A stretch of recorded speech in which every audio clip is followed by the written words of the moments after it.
Местечко Пычем в Сыктывдинском районе снова стало точкой встречи экоактивистов, которые озабочены проблемой разработки карьеров в местных беломошниках. Напомним, эти работы уже прекращены и техника давно вывезена. Ситуация находится на контроле у главы республики.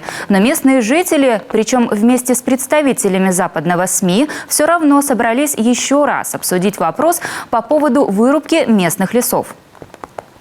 Вчера, когда мы проезжали мимо этого места с главой сельского поселения Палевицы, мы увидели группу людей, которая находится на территории этого карьера, ну, будем сказать, еще не карьера, на территории этого места. Так как у нас в республике сейчас введен режим, противопожарный режим, мы все-таки решили остановиться и узнать, что эти люди здесь делают. Когда мы к ним подошли, меня также познакомили с двумя корреспондентами. Это был корреспондент из Москвы, и второй корреспондент был, как мне ее представили, из Франции. У меня сразу вот такой вопрос.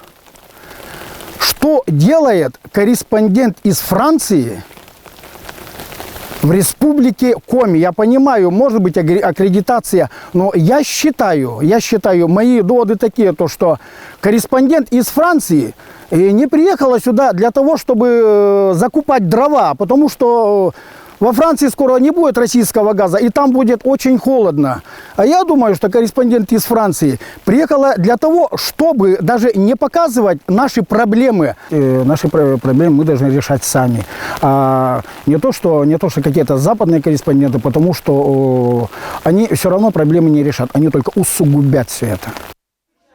Надо отметить, что ситуация стала поводом для предложения изменения федеральное законодательство, которое поступило от депутатов Госсовета Коми. Оно подразумевает защиту лесов и природы вблизи населенных пунктов от вырубки и разработки карьеров.